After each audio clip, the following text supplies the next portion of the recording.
Olá, alunos do site Direito em Tela! Nossa aula de hoje é sobre a classificação das Constituições.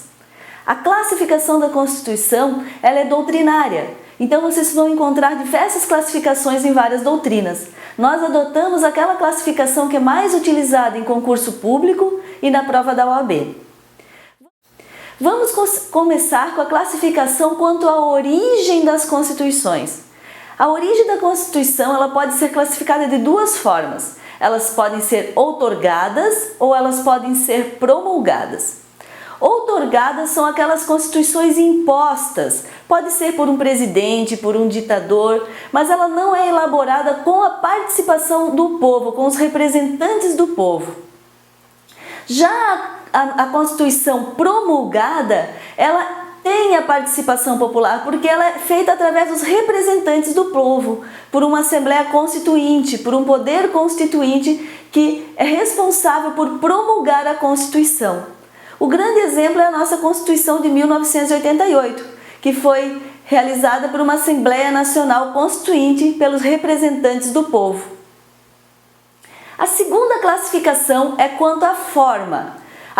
A Constituição pode ser classificada na forma escrita ou não escrita.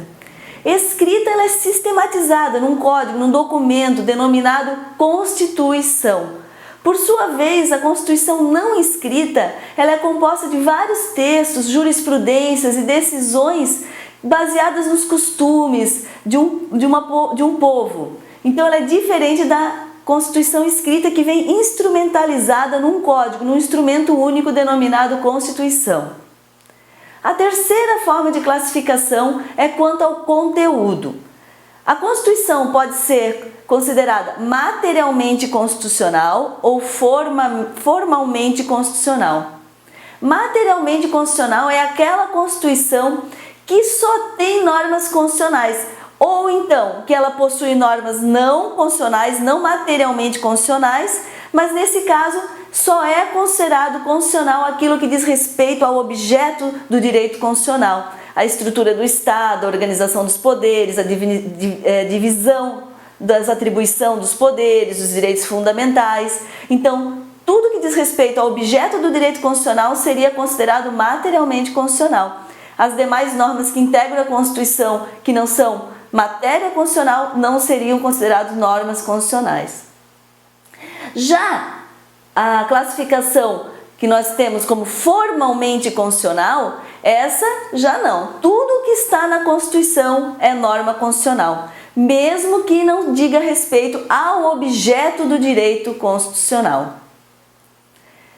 A quarta forma de classificação é quanto à estabilidade das constituições. Nós temos três formas de classificar: a rígida, flexível e a semi-rígida. Rígida é aquela Constituição que é difícil de ser alterada, porque ela exige muitos votos, uma formalidade especial para ser alterada. Por isso que ela tem mais estabilidade, né? A Constituição rígida tem mais estabilidade. Um exemplo é a nossa Constituição de 1988, que exige para ser alterada 3/5 dos votos nas duas casas do Congresso Nacional. Então, veja bem, ela é bem rígida, bem difícil de ser alterada. Já a Constituição flexível é aquela mais fácil de ser alterada e já não tem tanta estabilidade. Ela é alterada da mesma forma que são alteradas as leis ordinárias, não requer tantos votos e nenhuma formalidade tão especial para ser alterada.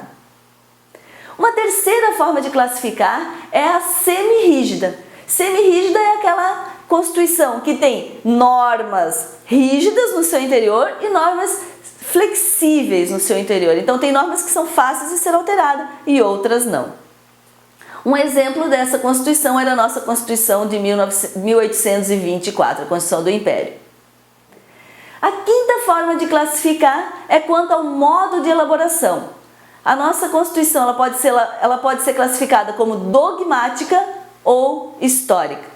Dogmática é aquela Constituição que parte de um poder constituinte, ela é necessariamente escrita, ela parte de dogmas prontos, ideias pré-estabelecidas e ela é votada desta forma. Então ela forma um instrumento escrito já baseado em dogmas prontos. Por sua vez, a Constituição histórica é aquela que é elaborada aos poucos, com decisões jurisprudenciais, costumeiras, baseada, né, nos costumes de um povo. Então ela não parte de um instrumento escrito, ela vai ser lentamente elaborada, com base na jurisprudência e nos costumes. Vamos concluir a nossa aula de hoje. A classificação das constituições pode ser feita da seguinte forma: quanto à origem, ela pode ser outorgada ou promulgada. Quanto à forma, ela pode ser escrita e não escrita. Quanto ao conteúdo, ele pode ser materialmente constitucional ou formamente constitucional. Quanto à estabilidade, ela pode ser rígida, flexível ou semirrígida. E quanto ao modo de elaboração, ela pode ser dogmática ou histórica. Essa era a nossa aula de hoje e aguardo você para a próxima aula.